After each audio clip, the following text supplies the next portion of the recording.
হুমা আয়ার নামে কোনো আলাদা টেস্ট আছে নাকি এটি শুধু একটি হিসাব? কত হলে বুঝবেন আপনার ইনসুলিন রেজিস্ট্যান্ট আছে? হুমা আয়ার এর ফুল মিনিং কি?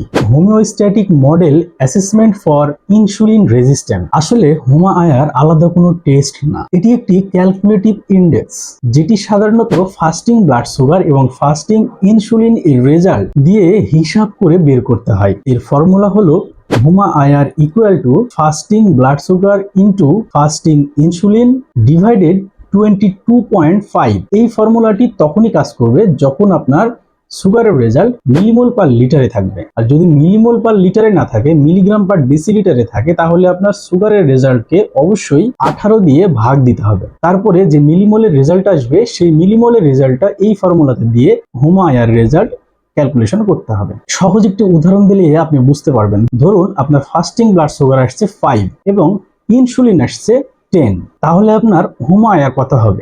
5 × 10 ডিভাইডেড 22.5। হুমা আয়ার এর রেজাল্ট আসবে 2.2। এই টেস্টের গুরুত্বপূর্ণ একটি বিষয় আছে যেটি অনেক সময় অনেকেই হাইড করে যায়। হুমা আয়ার এর কোনো ইউনিভার্সালি অ্যাকসেপ্টেড রেফারেন্স রেঞ্জ বা নর্মাল ভ্যালু নেই, তবে অনেক রিসার্চে 2 to 2.5 এর আশেপাশে এর কাট অফ ভ্যালু ধরা হয়। এই জন্য এটা বিভিন্ন এলাকা ভিত্তিক, মানে ওয়েদার, এজ, সেক্স এবং ইনসুলিন এসআই এর উপর ডিপেন্ড করে হুমা আয়ারের রেফারেন্স রেঞ্জ কিছুটা পরিবর্তন হতে পারে। তাই হুমা আয়ার একটু বেশি হলেই যে আপনার ইনসুলিন রেজিস্ট্যান্ট কনফার্ম এই কথা বলা যাবে না। যাদের প্রিডায়াবেটিক্স আছে, মেটাবলিক রিস্ক বা ইনসুলিন রেজিস্ট্যান্স এর ক্লিনিক্যাল সাসপেসিয়াস আছে, তাদের ক্ষেত্রে ডক্টর প্রয়োজন অনুসারে ফাস্টিং ব্লাড সুগার এবং ফাস্টিং ইনসুলিন টেস্ট দিয়ে হুমা আয়ারের হিসাবটা দেখে নেন। সহজ ভাষায় বলতে গেলে হুমা আয়ার কোনো টেস্ট না, ফাস্টিং ব্লাড সুগার এবং ফাস্টিং ইনসুলিন টেস্ট রেজাল্ট দিয়ে বের করা একটি হিসাব মাত্র।